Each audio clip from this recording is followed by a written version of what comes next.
مجلس کے ریاستی صدر سید معین کی قیادت میں کیے گئے احتجاجی مظاہرے کے دوران اتوارا پولیس اسٹیشن کے پی آئی تحصیلدار کے خلاف جم کر نعرے بازی کی گئی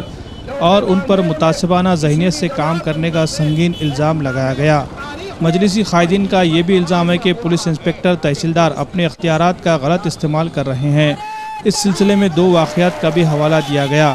جس کے تحت پہلے واقعے میں ایک مسلم نوجوان کو شرپسندوں نے بے رحمی سے پیٹا اور شدید زخمی حالت میں اسے چھوڑ کر چلے گئے۔ زخمی نوجوان جب اتوارا پولیس اسٹیشن کے پی آئی تحصیلدار کے پاس شکایت درج کرنے پہنچا تو اس معاملے میں ملزمین کے خلاف اقدام قتل کا مقدمہ درج کرنے کے بجائے معمولی دفعات کے تحت کیس درج کیا گیا اور ملزمین کو بچانے کی کوشش کی گئی۔ اسی طرح دوسرا معاملہ گلوکار سونو نگم کے خلاف کیس درج کرنے سے متعلق ہے۔ سونو نگم تنازع کے معاملے میں سماجی کارکن غوث انعامدار نے ایک وفد کی شکل میں اتوارا پولیس اسٹیشن جا کر سونو نگم کے خلاف کیس درج کرنے کا مطالبہ کیا تھا۔ اس معاملے میں پولیس انسپکٹر تحصیلدار نے نہایت غیر ذمہ داری کا مظاہرہ کیا اور کیس درج کرنے سے انکار کیا۔ ان 2 واقعات کو مجلسی قائدین نے پولیس انتظامیہ کی زیادتیوں سے تعبیر کیا ہے اور اس وجہ سے ان کے خلاف دفتر ضلع کلکٹر کے سامنے احتجاجی مظاہرہ کیا۔ مجلس کے ریاستی صدر سید معین نے ضلع انتظامیہ سے مطالبہ کیا ہے کہ تعصب برتنے والے پولیس انسپکٹر تحصیلدار کے خلاف کارروائی کی جائے اور انہیں فوری اتوارا پولیس اسٹیشن سے ہٹایا جائے۔ احتجاجی مظاہرے میں کثیر تعداد میں مجلسی کارکنان اور عام لوگوں نے شرکت کی۔ آج کا یہ مجلس اتحاد المسلمین کا احتجاجی دھرنا یہ خاص طور سے اتوارا پولیس اسٹیشن کے پی آئی تحصیلدار کے خلاف میں رکھا گیا تھا، کیونکہ اس کی ظلم اور اس کی زیادتی اس ایریے کے مسلمانوں کو جھیلنا پڑ رہا ہے۔ مجھے ایسا لگتا ہے کہ خاکی وردی میں ایک سنگی سوچ کا، ہندوتوا کی سوچ کا ایک آفیسر تحصیلدار وہاں پر اس عہدے کے اس کرسی کے قطعی لائق نہیں ہے، کیونکہ کئی ایک واقعات ہیں۔ اگر میں واقعات آپ کو سناتا چلوں تو تقریباً 1 گھنٹہ لگ جائے گا کہ کتنے مسلم دشمنی کے ایسے واقعات اس نے وہاں پہ رونما کیا ہے۔ آج سے 4 دن پہلے کے واقعات اگر آپ کو بیان کروں تو چوپال پہ ایک جھگڑا ہوا اور وہاں کے گنڈوں نے عمران خان نامی ایک نوجوان کو، جو میرے ساتھ میں ابھی موجود ہے، اس کو مارا، خنجروں سے مارا،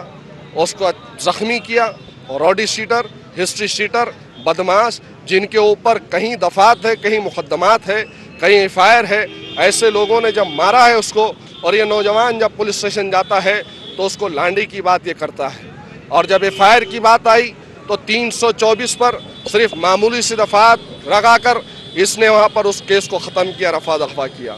دوسری چیز، غوث انعامدار ایک سماجی کارکن ہے، سونو نگم کے تعلق سے، آشو پریہار کے تعلق سے جب ایف آئی آر دینے کے لیے گئے ہیں تو ان کو کہا کہ تم لوگ صرف فوٹو اتارنا اور چلے جانا، یہاں پر کسی قسم کی کوئی ایف آئی آر نہیں ہوتی، تم لوگ ہوتے ہی ایسے ہو، اذان کی کیا بات کر رہے ہو۔ تو مجھے ایسا لگتا ہے کہ یہ تحصیلدار جو اتوارا پولیس اسٹیشن کا پی آئی ہے، اس کا دماغی توازن خراب ہو چکا ہے، اس کے دماغ میں سنگی بخار، اس کے دماغ میں ہندوتوا کا بخار، اس کے دماغ میں مسلم دشمنی کا بخار چڑھ گیا ہے، اور ایسے کم ظرف کو، جس کی ذہنیت ایک کمیونٹی کے مسلمانوں کے خلاف میں ہے، اس کو قطعی ناندیڑ کی جنتا، چاہے وہ دلت ہو کہ مسلمان ہو کہ ہندو ہو، اس کو برداشت نہیں کریں گے۔ اور یہی ہمارا احتجاج کا مقصد تھا کہ مجلس اتحاد المسلمین نے پولیس اسٹیشن اتوارا کے پولیس پی آئی کے خلاف میں احتجاج کیا ہے۔ ہماری ڈیمانڈ ہے،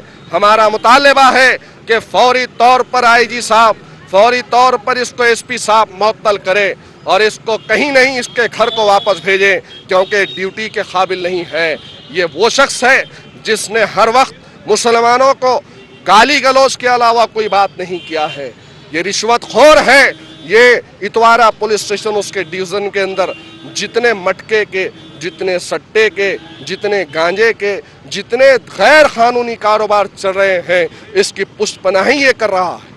اور ایسا غنڈہ صفت آفیسر جو خاکی وردی ڈال کر صرف مسلم دشمنی کا مظاہرہ کر رہا ہے، اس کو قطعی مجلس اتحاد المسلمین، ناندیڑ کے مسلمان، ناندیڑ کے دلت، قطعی اس کو برداشت نہیں کریں گے۔ اس کو یہاں سے نکال کر پھینک دینا چاہیے۔ یہی ہمارا مطالبے کا مقصد تھا احتجاج۔